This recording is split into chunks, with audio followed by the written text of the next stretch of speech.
बोलिए पंच कल्याणक प्रतिष्ठा महामहोत्सव की।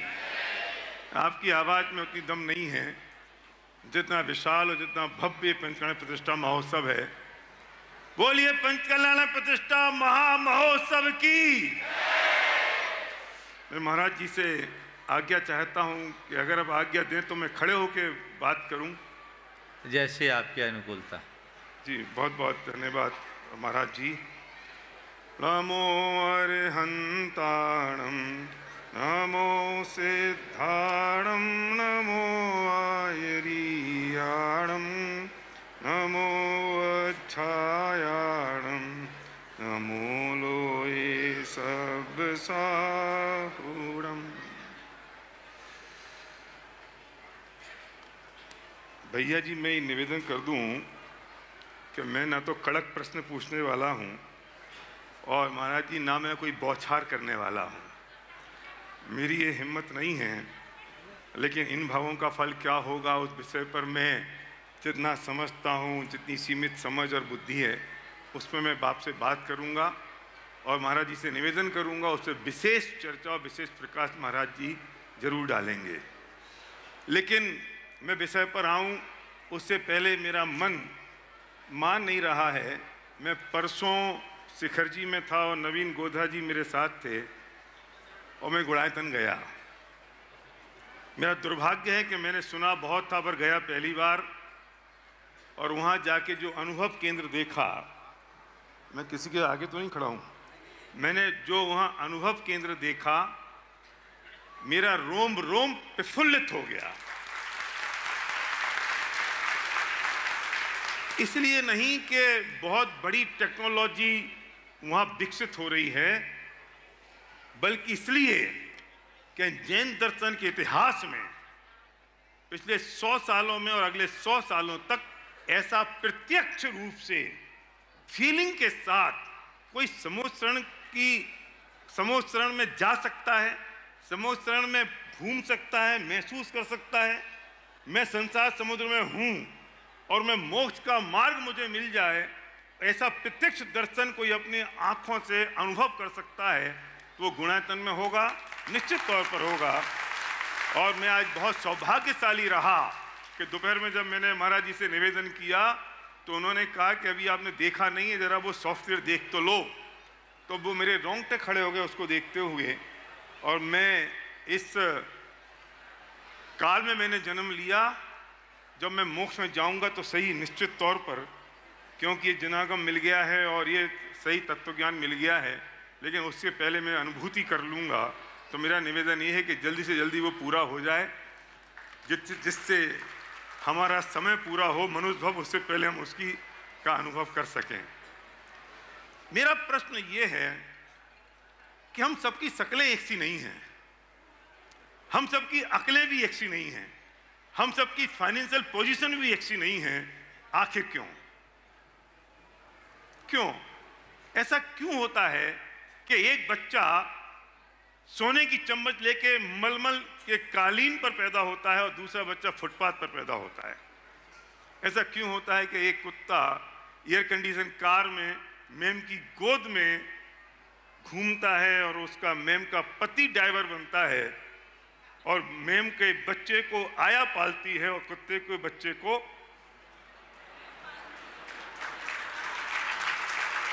मैम साहब पालती हैं? मेरा प्रश्न ये है कि ऐसा कुत्ते ने क्या कर दिया? और बेचारा जो फुटपाथ पे काएं काएं करके, मैं भी आ रहा था तो यहीं एक फुटपाथ पे बेचारा परेशान हो रहा था, उसने क्या कर दिया? क्यों ऐसा होता है? हमने कभी सोचा भी नहीं, हमने कभी विचारा भी नहीं। मेरी समझ में जो बात है वो महाराज जी के सामने प्रस्तुत करता हूँ, फिर महाराज जी उस पर प्रकाश डालेंगे कि भाई ये अपने अपने कर्मों का फल है। जो लोग ये बात कहते हैं कि किसने देखा पूर्व जन्म और किसने देखा अगला जन्म, मैं उनसे कहता हूं कि जो बच्चा आज पैदा हुआ वो उसके पूर्व के कर्म तो थे। ऐसा तो नहीं हो सकता कि उसके जन्म के कर्म होंगे, कहीं तो पूर्व जन्म के उसके कर्म थे ना। जो आज पैदा हुआ, क्यों भिखारी की गोद में हुआ और क्यों रानी की गोद में हुआ? इसका मतलब पूर्व जन्म तो था, और जब पूर्व जन्म था भाई तो अगला जन्म भी होगा, और जब एक पूर्व जन्म हो सकता है तो अनादि काल के पूर्व जन्म हो सकते हैं, और एक अगला भव हो सकता है तो अनंत काल के अगले भव हो सकते हैं। मैं निवेदन करता हूं महाराज जी से, कृपया इस पर विशेष प्रकाश डालें और ये बात समझा दें, बता दें, जिससे लोगों को समझ आ जाए कि भैया अगला जन्म भी है, यहीं खत्म नहीं हो जाने वाला है सब कुछ। पहले तो मैं चाहूँगा एक बार एसपी भारी साहब का जोरदार अभिनंदन करें। आपने बहुत ही महत्वपूर्ण विषय को उपस्थित किया। मैं समझता हूँ धर्म क्षेत्र में पदार्पण करने वाले हर व्यक्ति के मन में सबसे पहले ये सवाल आना चाहिए, बिल्कुल, कि मैं कौन हूँ, मेरा क्या है, मैं क्या कर रहा हूँ और मुझे क्या करनी चाहिए। मेरे साथ जो व्यवस्थाएं जुड़ी है और मेरी जो अवस्था बनी है उसका कारण क्या है। यदि ये बातें हमारे मन मस्तिष्क में अंकित होती है, उभरती है, और इसका उत्तर हमारे भीतर से निकलता है, तो हमारी दृष्टि तत्व ज्ञान से जुड़ती है, आत्मोन्मुखी होती है, भेद विज्ञान प्रकट होता है, सच्चा श्रद्धांजलि जगता है, और तभी हमारे कल्याण का मार्ग खुलता है। बहुत खूब, बहुत खूब। परंपरागत संस्कारों से प्रेरित होकर धर्म करना अलग बात है, और जीवन की व्यवस्था को समझ करके धर्म से जुड़ना अलग बात है। हम सब भाग्यशाली हैं कि हम ऐसे परंपरा में पले बढ़े जन्मे लोग हैं जिन्हें हमें घुट्टी में धर्म का संस्कार मिला। हम धर्म तो कर रहे हैं पर धर्म के मर्म से अनभिज्ञ हैं। हमें मर्म को पहचानना चाहिए। ये बात सबके मन मस्तिष्क में बैठनी चाहिए कि हम जिस संसार में रह रहे हैं उसमें मेरा एक अस्तित्व है, और मेरे उस अस्तित्व को प्रभावित करने वाला एक दूसरा तत्व है, वह है कर्म, जो हमारी चेतना को प्रभावित कर रहा है। उस कर्म से हमारी बाहर की व्यवस्था और भीतर की अवस्था दोनों प्रभावित होती है। आज जो भी संयोग हमारे साथ जुड़े हैं उन सब संयोगों में महत्वपूर्ण भूमिका कर्म की है। बहुत खूब। हमारी जो भावधारा बनती बदलती है इसमें भी कर्म की बड़ी भूमिका है। ये चलता रहता है। आपने पूछा ऐसा क्यों, मुझे घटना याद आ गई जी कि मैं बिहार कर रहा था।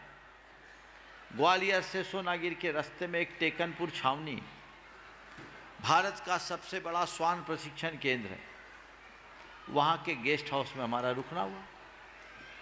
पता लगा वहाँ जो कुत्ते हैं उनकी अलग अलग रैंक है, एसपी, डीआईजी, आईजी जैसी रैंक।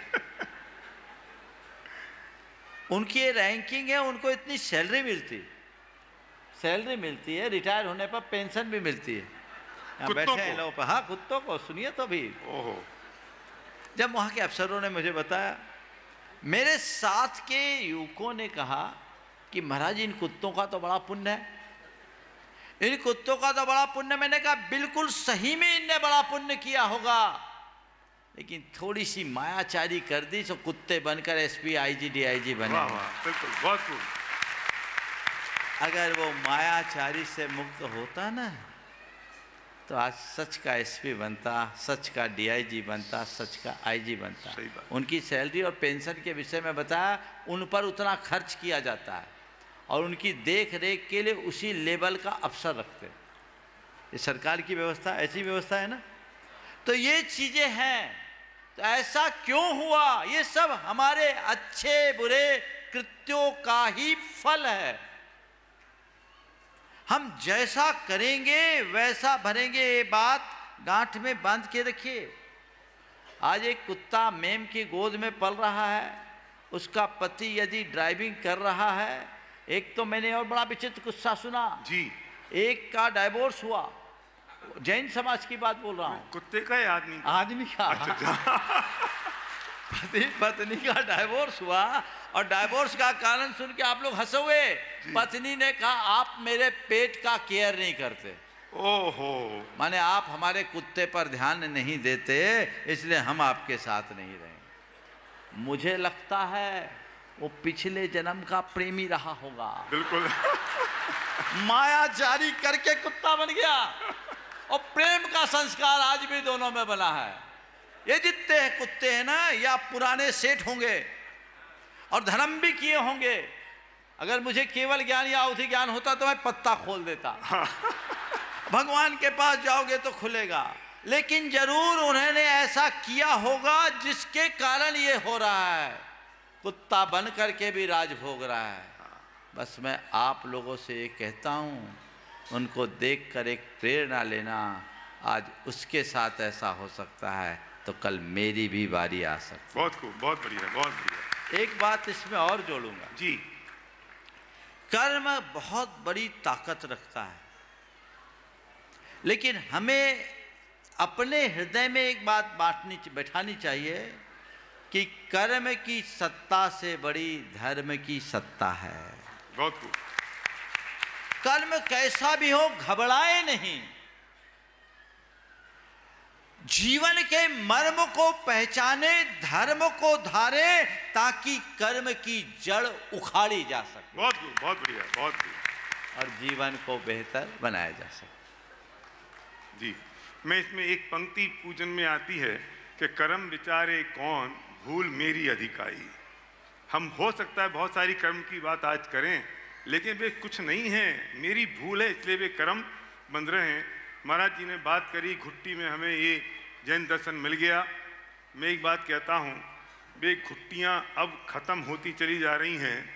हमें जितनी राजा राणा छत्रपति की 12 भावना याद है, हमें जितनी 6 डाला याद है, ये तब की याद है जब हमारी माँ चक्की पीसा करती थी, हमें गोद में रख के गाया करती थी कि राजा राणा छत्रपति आसन के असवार, मरना सबको एक दिन अपनी। अब तो चक्कियां चली गईं और ऐसी माताएं भी चली गईं। तो अब ये गलती ना हो जाए कि अगले 25 साल बाद हम इस बात के लिए पछताएं कि हमारे बच्चों में और हमारी अगली पीढ़ी में वो संस्कार खत्म हो गए। महाराज जी ने बात कही कि घुट्टी में मिले हैं, हम शायद आज वो भोग रहे हैं। हमें ये प्रेरणा लेके जानी चाहिए कि हमें अपने बच्चों में वो संस्कार देने चाहिए, वरना इस दिनागम का क्या होगा और उनके अच्छे संस्कारों का क्या होगा। मैं इस बात को थोड़ा सा और आगे बढ़ाता हुआ निवेदन कर रहा हूँ कि जैसे महाराज जी ने फरमाया कि जैसे कर्म किए वैसा फल मिलने वाला है। अब एक प्रश्न और है, ये कर्म बनते कैसे हैं? ये कर्म बनते कैसे हैं? मैं थोड़ा सा आगे आ जाऊं। हाँ, बहुत अच्छा। ये कर्म बनते कैसे हैं? और जब ये पता चलेगा कर्म बनते कैसे हैं, तो ये उत्तर आएगा कि इन कर्मों को बांधने से रोका कैसे जा सकता है। मैं यहाँ खड़ा हूं, पीछे से किसी आदमी ने जोर से पत्थर फेंक के मारा और पत्थर मेरे यहां से निकल गया। मैंने कहा, हे, क्या किया तुमने? पत्थर फेंक के मार दिया। मैं मर जाता तो? वो कहता है मरा तो नहीं। मर जाता तो? मरा नहीं, अस्पताल जाता तो उससे पूछने लायक भी नहीं रहता। वो क्या सोच रहा है कि सर फूटता तो हिंसा होती, कुछ हुआ नहीं ना, तो हिंसा किस बात की? भाई तूने तो मारने का पूरा भाव कर ही लिया था। ये तो मेरी आयु शेष थी, तो यहां मच्छर बैठा, मैं उसे भगाने के लिए तिरछा हुआ और पत्थर निकल गया। क्रिया से कर्म नहीं बनता मेरे भाई, जो हमने भाव किया है उससे कर्म बनता है। एक मच्छर आता है, यहां बैठ जाता है और हम जोर से उसे ऐसे भगाने की कोशिश करते हैं। क्यों? अरे भाई साहब मेरा खून पी जाएगा, और आप कहते हो मच्छर मत भगाओ। कितना खून पी गया? एक बूंद? अरे वो एक बूंद के खून के बराबर तो उस पूरे मच्छर की बॉडी नहीं है, कितना पी जाएगा वो? उसने सिर्फ एक चुंबन भर लिया था और हमने उसे मौत के घाट उतार दिया, लेकिन उसकी आयु शेष थी, वो 2 उंगलियों के बीच में से बच के निकल गया। पर तुम सोचते हो वो मर जाता तो पाप लगता? नहीं भाई, तुमने तो मारने की कोई कसर नहीं छोड़ी। ये तो उसकी आयु शेष थी जो वो बच गया। और न जाने हम ऐसे कैसे कैसे भाव प्रतिदिन सुबह से शाम तक करते रहते हैं और सोचते हैं कि हमने किया क्या है, हमने बिगाड़ा क्या है, हमारा बिगड़ा क्या है। एक और उदाहरण देता हूं मैं। किस पंचायत प्रतिष्ठा महोत्सव में सब लोग आए हैं, ईमानदारी से बोलना मत, सीने पे हाथ रख के सोचना हमारी दृष्टि कहाँ है, हमारे भाव कहाँ है। प्रतिष्ठा महोत्सव में हमारे भाव क्या इस बात पर हैं कि राजा ऋषभदेव को वैराग्य हुआ, वे दीक्षा लेके मोक्ष मार्ग की ओर चले गए, मुझे वो दृश्य देखना है, या मुझे ये देखना है कि आज भोजन का मेन्यू क्या है और खाने में क्या अच्छा बना है। बैठे तो सब होंगे, वे राजा ऋषभदेव का वैराग्य देखें, ऋषभदेव की पंच कल्याण है ये, नीलांजना का नृत्य देखें और उन्हें नृत्य देख के वैराग्य आ जाए और हमारे शरीर के रोंगटे खड़े ना हो और हम एक कल्पना करें कि कब भोजनालय खुलेगा। वे मोक्ष मार्ग पे जब राजपाट छोड़ के दीक्षित होकर चले जाएं मुनिराज बन के, और हम ये सोचते रहें कि व्यवस्थाएं अच्छी नहीं है, तो समझ लेना पंचकला प्रतिष्ठा महोत्सव में आने के बाद भी हमारे भाव कैसे हैं। ये कर्म तो उन भावों से बनते हैं, उन क्रियाओं से नहीं। महाराज जी से निवेदन है कि ये आपके अनुभव, आपके अध्ययन और गहरी सोच से थोड़ा प्रकाश और डालें इस विषय पर, जिससे आज से कम भाव तो सुधर जाए। महाराज जी, बहुत ही अच्छी बात आप सबके बीच रखी गई। सच्चाई यही है कि भाव का ही प्रभाव होता है जी। हमारे गुरुदेव कहते थे कि माल से व्यक्ति मालदार नहीं होता, भाव से मालदार होता। किसी के पास, गुरुदेव ऐसा कहा करते थे, किसी के पास बहुत माल हो और भाव गिर जाए तो रोड पर आ जाए। बिल्कुल होता है ना, माल बहुत है, भाव गिर गया, रोड पर आ गया जी, और माल थोड़ा है, भाव बढ़ गया तो वो शिखर पर चला गया। तो ये सूत्र है, अगर अपने आप को शिखर पर रखना चाहते हो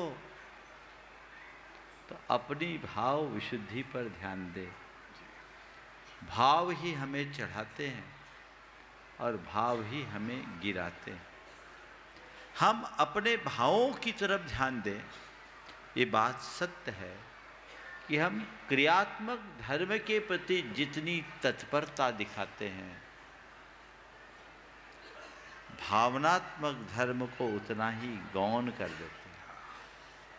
उसके पीछे हमारे संस्कार हैं, हमें उन संस्कारों को हटाना चाहिए। धर्म को हम एक आवरण की तरह ओढ़ते हैं। संत कहते हैं धर्म आवरण नहीं, आचरण है। बहुत खूब, बहुत खूब, बहुत बढ़िया। विशुद्ध आचरण, भाव विशुद्धि युक्त आचरण, उस पर हमारा फोकस होना चाहिए। अगर हमारे भाव अच्छे नहीं तो उसका फल कभी अच्छा नहीं होगा। अपने भावों में स्थिरता बनाए रखने के लिए, खासकर ऐसे धार्मिक कार्यक्रमों में जब आप लोग आते हैं, उसके लिए मैं संदेश देता हूँ जी। भाव आपके अच्छे होंगे यदि आयोजन के प्रयोजन को सामने रखोगे। बहुत बढ़िया, बहुत बढ़िया, बहुत बढ़िया। आयोजन का प्रयोजन मेरे आंखों में होना चाहिए। आचार्य कुंद ने हम मुनियों को अपने भावों की स्थिरता को बनाए रखने के लिए एक संदेश दिया जी, कि अपनी दीक्षा का प्रयोजन याद रखना। बहुत खूब, बहुत बढ़िया, बहुत बढ़िया, बहुत। तूने दीक्षा क्यों लिया? तेरे दीक्षा का प्रयोजन क्या हो? दीक्षा की तिथि कभी मत भूलना। बिल्कुल। दीक्षा का प्रयोजन तेरे मन मस्तिष्क में होगा, तभी तेरी दीक्षा में स्थिरता आएगी और तभी तू अपनी दीक्षा को निभा पाएगा। बिल्कुल, बहुत खूब। तो जब हम मुनियों के लिए ऐसा कहा, तो आप लोगों के लिए भी तो ये बात लागू होगी, होगी कि नहीं होगी? बोलो। उससे ज्यादा। तो हमें आज लागू करना है और एक मन में प्रण करके जाना है सब जानते हैं कि हमारे भावों का ही सब शुभाशुभ फल होता है। ये सब पंडित लोग हैं। जी जी बिल्कुल। हमारे समाज में तो घर घर पंडित हैं जी कभी नहीं, सब ज्ञानी है ना। पंडित बोलने में शायद आप लोग बुरा लगता है, ज्ञानी बोल दो तो खुश हो जाएंगे, है ना। सब ज्ञानी, तो सब ज्ञानी हैं, लेकिन अब हमें ये तय करना है कि हमें अपने जीवन की दिशा क्या बने। अपने संस्कारों के ऊपर जब तक हम हावी नहीं होंगे, हमारी जीत नहीं होगी। हमें संस्कारों को जीतना है, उन पर हावी होना है और आगे बढ़ना। बहुत खूब, बहुत बढ़िया बात महाराज जी ने कही। हाँ, जोरदार तालियां इस बात पे बजाएं। जब उन्होंने अपने लिए बात कही और आचार्य कुंद देव का उदाहरण दिया, आप समझो महाराज जी का स्वाध्याय कितना गहन है। और उन्होंने अपने ऊपर ये बात कही कि जब मेरे परिणाम कमजोर पड़े तो वो समय याद करना जब दीक्षा ली थी और जब वैराग्य हुआ था। हमें ये निर्णय आज करके जाना चाहिए कि जब भी मेरे मन में कुछ विकारी परिणाम आए तो ये जो कल, आज गर्भ कल्याणक है ना यहाँ पर, परसों दीक्षा कल्याणक होगा। जब दीक्षा कल्याणक होगा, राजा ऋषभदेव को जब वैराग्य होगा तो क्या संवाद होगा, किस वजह से उनको वैराग्य हुआ, क्या माहौल बनता है, क्या वातावरण बनता है। हम प्रतिदिन ये भावना भाएं कि कब ऐसा दिन आए जब मैं घर छोड़ वन की ओर जाऊं और मैं मुनिराज बन जाऊं। वो भावना प्रतिफलित होती है। और इसलिए ये मनुष्य जन्म मिला है भाई, और ये कितना मुश्किल से मिला है महाराज जी। यहाँ होगा शायद परसों तब कल्याणक के दिन कि देव और मानवों में चर्चा चल पड़ी कि अब उनकी पालकी कौन उठाएगा जब जंगल की ओर लेकर जाएंगे। और इंद्र सौधर्म जिसके पास इतना वैभव है, वो प्रार्थना करता है मनुष्यों से, मनुष्य मतलब आप और मैं, ये प्रार्थना करता है कि भाई मेरा सारा वैभव ले लो और मुझे कुछ पलों के लिए मनुष्य भव दे दो। इतना कीमती मनुष्य भव हमें मिल गया है, इतना कीमती। लेकिन गलती क्या हो गई है, कितनी आसानी से मिल गया है हमें ऐसा लगता है, तो उसकी कीमत नहीं है। खाने पीने में और मौज मस्ती में ये हर पल खत्म होता चला जा रहा है। ये मनुष्य भव हमें मिल गया है। लोकांतिक देव जब वैराग्य की चर्चा करेंगे, राजा ऋषभदेव के वैराग्य की चर्चा लोकांतिक देव करेंगे, तो मुझे लगता है लोग ये समझेंगे अब तो पंच कल्याणक खत्म हो गया, तो अब घर जाओ। अरे भाई, वो तब कल्याणक से तो शुरू हुआ है, तब कल्याणक से तो शुरुआत हुई है। पर हम राग रंग के रसिया लोगों को वो जन्म कल्याणक तक की धूमधाम देख के लगता है कि अब पूरा हो गया, घर चलो, और भीड़ आधी रह जाती है। ये मनुष्य भव जो महाराज जी ने फरमाया कि इतने इस संस्कारों के कारण मिला है और ये इतना कीमती है, इन्हें हम ऐसे ही फोकट में लुटा देंगे और ख़त्म कर देंगे तो भाई ये मनुष्य भव हाथ से छूट जाएगा, जैसे हाथ में रखी हुई अंजुली में से जल छूट जाता है। महाराज जी इस मनुष्य भव को कैसे सार्थक किया जाए, मुझे याद दिला रहे हैं नवीन गोधा, शिखर जी में थे वो मेरे व्याख्यान में, और मैंने ये बात कही थी, आप उसे प्रमाणित करें कि ये मनुष्य भव इतना कीमती है और एक गेम चेंजर है। ये मनुष्य भव सिद्धांत गेम चेंजर है कि अगर यहाँ से उठे तो मोक्ष जाएंगे और गिरे तो सीधे निगोज जाएंगे। बहुत ही अच्छी बात है। काश हम इस दुर्लभता को समझ पाते। हम सबके साथ दुर्बलता यही है कि जो इतनी दुर्लभता से मिली है, हमें उसकी दुर्लभता का बोध ही नहीं। बहुत खूब। हमारे जीवन की विडंबना है कि हम सब चीज़ों का मूल्यांकन करते हैं। आपके घर में रखी एक एक वस्तु का आपने मूल्यांकन किया, यहाँ तक कि कबाड़ खाने में रखी चीज़ का भी आपने कोई ना कोई मूल्यांकन कर रखा होगा कि रुपये 2 रुपये किलो कबाड़ी तो खरीद ही लेगा, लेकिन संभवतः जीवन का कोई मूल्यांकन नहीं किया है। जीवन का कभी कोई मूल्यांकन नहीं किया जी। हमारी कितनी सांसें खो गई, कितनी सांसें बची है, इसका कोई हिसाब किताब शायद नहीं। हमें अपने सांसों का लेखा जोखा सीखना चाहिए। जी।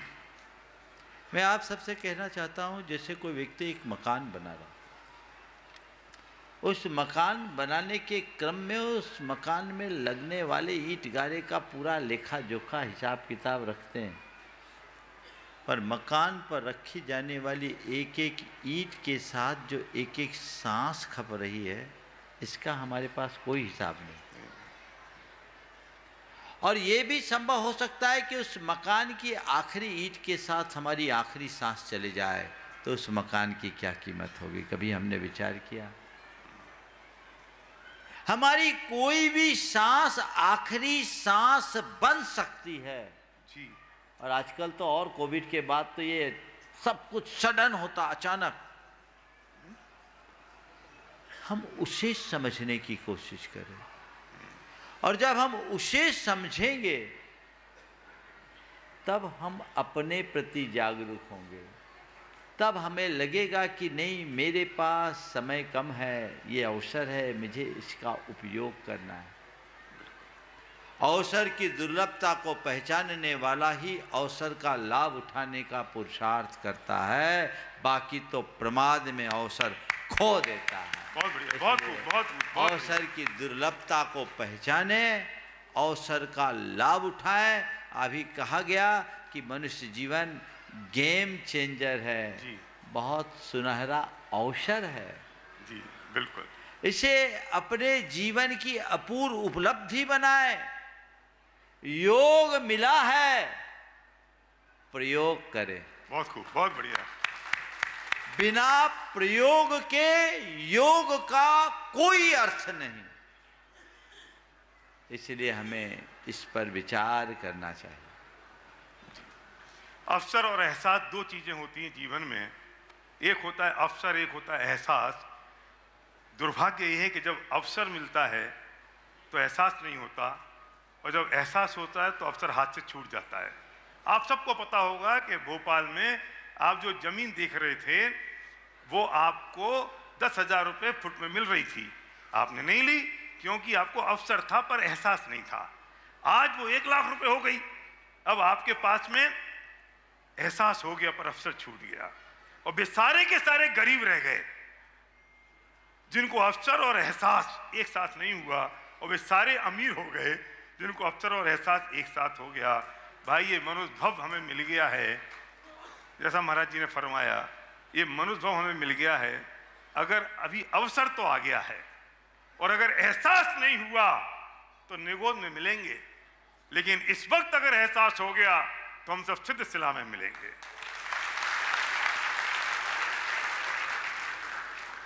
ये अवसर चूकने जैसा नहीं है, चूकने जैसा अवसर नहीं है भाई। हम भाग्यशाली हैं आप लोग जो यहां इस पंडाल में बैठे हैं। भाग्यशाली हैं आप लोग जो इस जिनवाणी की बात को, जैन तत्व ज्ञान की बात को रुचि पूर्वक और प्रेम से सुन रहे हैं। उनकी क्या बात करें जो इस पंडाल के बाहर हैं, उनकी क्या बात करें जो सुनने को ही तैयार नहीं है। अपने भाग को सराहें और इस पल पल, एक एक पल इस बात के लिए डालें और इस बात के लिए देखें कि मेरे साथ बीत क्या रहा है। और 2 लाइनों में एक बात कहता हूं कि वक्त सबको मिलता है जीवन बदलने के लिए, वक्त सबको मिलता है जीवन बदलने के लिए, पर जीवन दोबारा नहीं मिलता है वक्त बदलने के लिए। महाराज जी बहुत सही बात है। अवसर का एहसास, बिना एहसास के प्रयास नहीं होता। हमें प्रयास करने के लिए एहसास जरूरी है। और अभी आपने जो बात कही, वक्त मिलता है जीवन बदलने के लिए, जीवन नहीं मिलता वक्त बदलने के लिए। हम इन पंक्तियों को समझे, और इसी में सारा रहस्य छिपा हुआ है। पर हमें तो ऐसा लगता है कि हमारे पास अभी बहुत बड़ा जीवन है जी, और हम बार बार ऐसा ही जीवन पाएंगे। हाँ, ये सोच जब तक बनी रहेगी हम जहाँ के तहाँ रहेंगे। जब हमें ये एहसास होगा कि बहुत दुर्लभतम जीवन है। कल मुझसे किसी ने सवाल किया था कि ऐसा सुना है मनुष्य जीवन 48 बार ही मिलते हैं, महाराज जी इसमें क्या हो सकता है, हमें इसके लिए क्या करना चाहिए। मैंने कहा यही मान के चलो ये 48वां जीवन है। बहुत खूब, बिल्कुल बिल्कुल बिल्कुल बिल्कुल बिल्कुल। शास्त्र के विधानानुसार लगातार मनुष्य से मनुष्य कोई बनता है तो 48 बार बनेगा, बीच में एक गैप होकर के दोबारा बन सकता है जी। लेकिन मैं मुझसे पूछा, मैंने कहा यही मानो, यही 48वां, यही अंतिम है। बिल्कुल। मैं जीवन को ही अंतिम नहीं मानता। मैं तो आपसे कहता हूँ हर दिन को अंतिम मानो, हर रात को अंतिम मानो, हर बात को अंतिम मानो, हर श्वास को अंतिम मानो, तब जीवन आगे बढ़ता है। ये अगर अंतिम हुआ तो क्या होगा, कभी ये सोचा है? महाराज जी ने शुरुआत में ही बात कही थी कि कौन हूँ मैं, कहाँ से आया हूँ, क्यों ये मनुष्य जन्म मिला है। मैं सिर्फ इतना सा और उसमें कहना चाहता हूँ जो महाराज जी ने कहा था कि अब मैं कहाँ जाऊँगा। आज की रात सिर्फ एक बात सोचना कि ये सांसें पूरी होंगी तो मैं जाऊँगा कहाँ।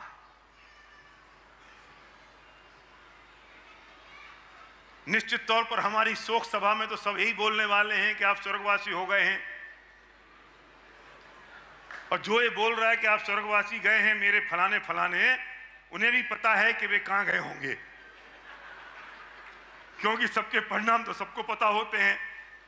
तो हम जाएंगे कहाँ?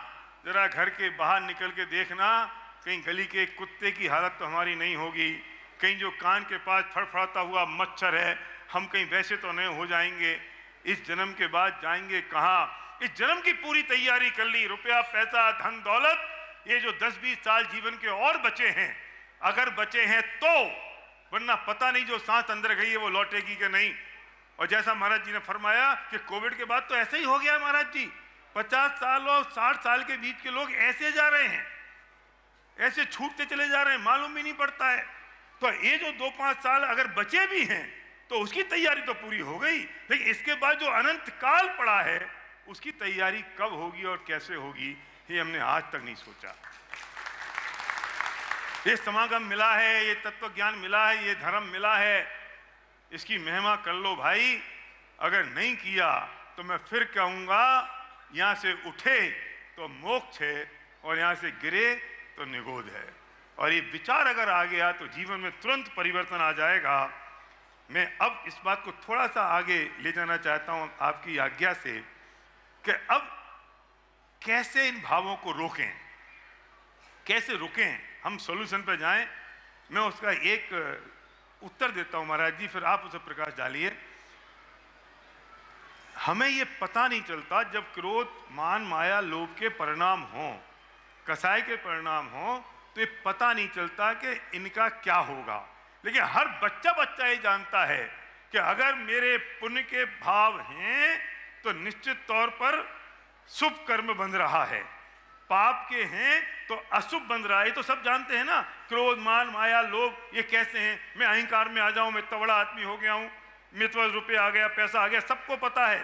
लेकिन जब ये भाव आते हैं तब इनका क्या फल लगेगा ये ख्याल नहीं आता, क्योंकि कसाय का जोर इतना ज्यादा होता है, कसाय का जोर है, पता नहीं चलता।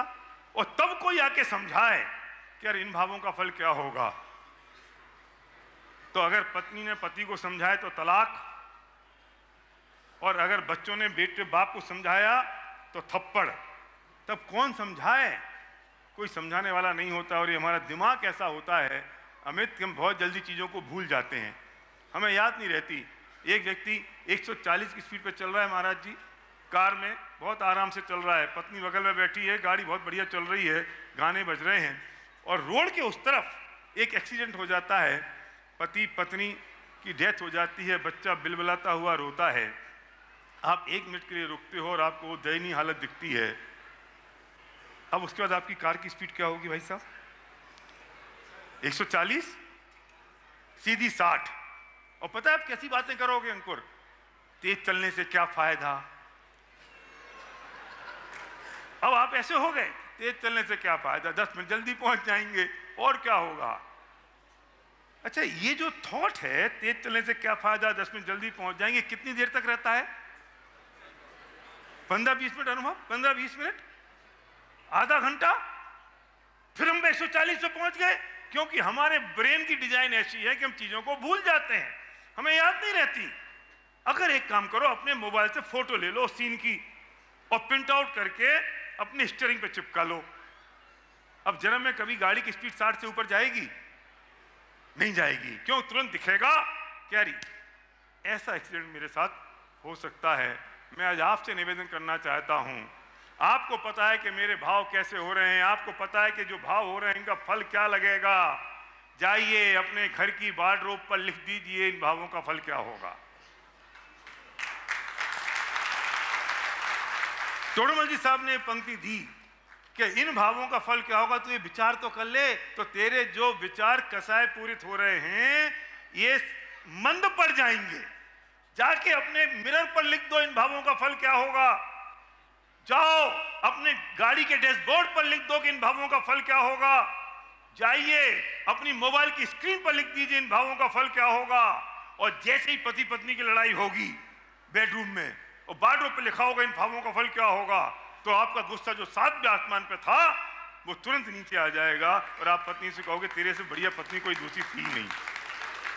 क्योंकि जब गुस्सा आता है, क्रोध आता है, तो ये बात याद नहीं रहती, और जब ये याद रहती तो क्रोध नहीं आता।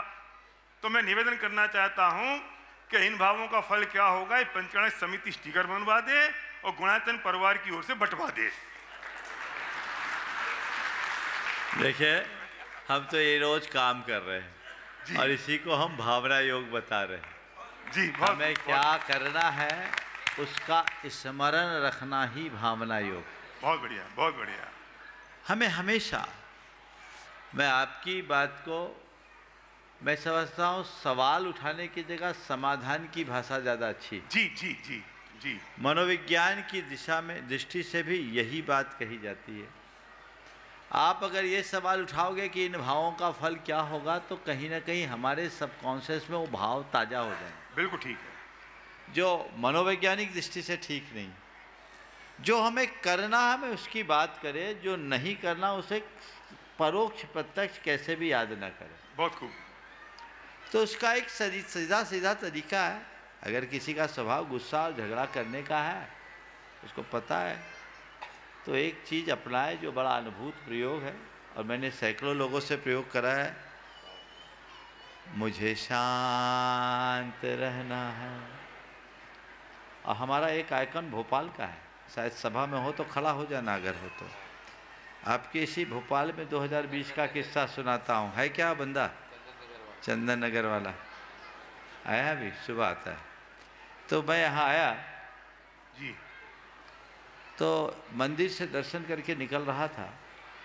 एक व्यक्ति आया और वो उसकी धर्मपत्नी थी, मोटरसाइकिल थी, मोटरसाइकिल पर लिखा था मुझे शांत रहना है। देखा भावना योग लिखा था। क्या है? धर्मपत्नी ने कहा महाराज आपकी भावना योग का चमत्कार।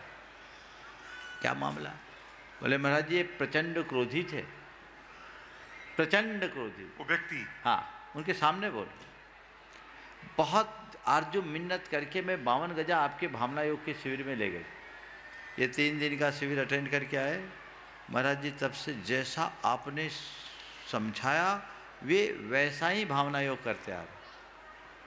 और महाराज जी अगस्त में गए थे, अभी आप जनवरी हैं, 5 महीने बीते हैं और महाराज जी एकदम शांत मूर्ति हो गए। अब इनको गुस्सा नहीं आता।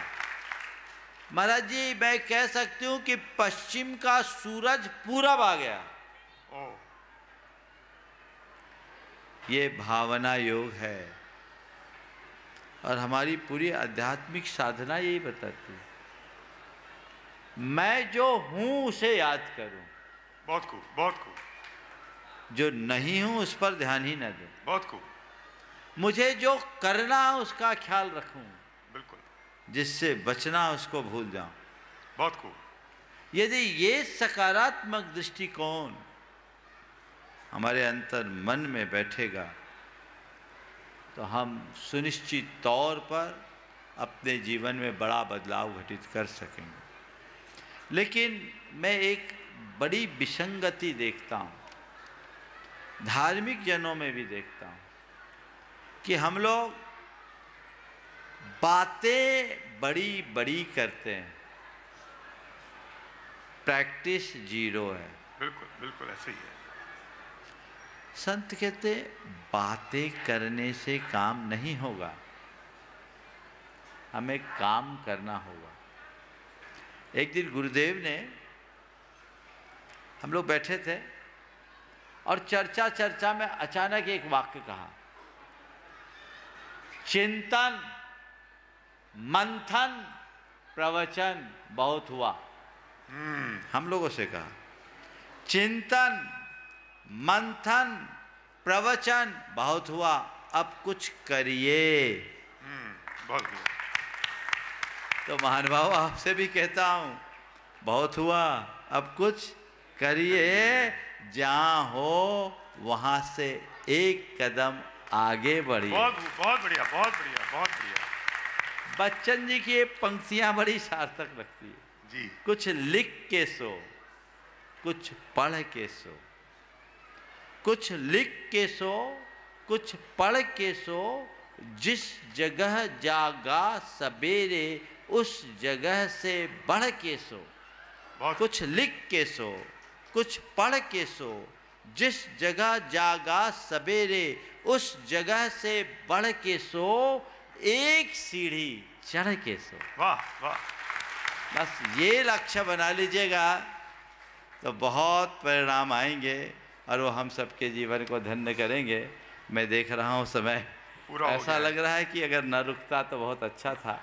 और मैं मानता हूँ ऐसी ही तत्व चर्चा से अहमिंद्रों के 33 सागर हाँ, हो जाते क्या हैं। बात कही, क्या बात हमें कही ऐसी ही बातें करते रहना चाहिए। मैं समझता हूँ आज का ये सत्र अपने आप में एक अनूठा प्रयोग बना है। आगे भी हम लोग इस तरह के परिसंवाद को जारी रखने का प्रयत्न करें ताकि लोगों में एक अच्छा संदेश जाए। हमें एक ही बात समझनी चाहिए कि धर्म की बात किसी बहाने मिल जाए, ले लो, उसमें बहाना मत बनाओ, केवल बहाना खोजो ताकि जीवन को अच्छा बनाया जा सके।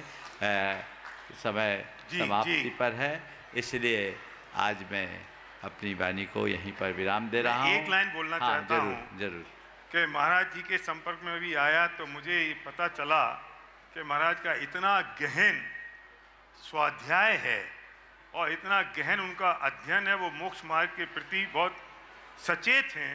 मैं इस बात से बहुत प्रभावित हुआ और मैं आपसे निवेदन करना चाहता हूँ एक लाइन में जाते जाते कि स्वाध्याय की प्रेरणा जरूर दे दें और मुझे लगता है कि उससे ही सारे कष्ट दूर हो जाने वाले हैं और मनुष्य सार्थक हो सकता है। बहुत सुंदर कहा है आपने। और मैं तो शंका समाधान को ही स्वाध्याय मानता हूँ। जी जी, पर ये वाचना पृच्छना अनुप्रेक्षा आमना है, ये पृच्छना स्वाध्याय, इसे एक प्रोग्राम मत मानना। स्वाध्याय का मतलब है अपने जीवन के बारे में कुछ समझना सीखना, और शास्त्रों को पढ़ने से हमारी गुत्थियाँ खुलती है। हमें उस तरफ जरूर ध्यान देना चाहिए।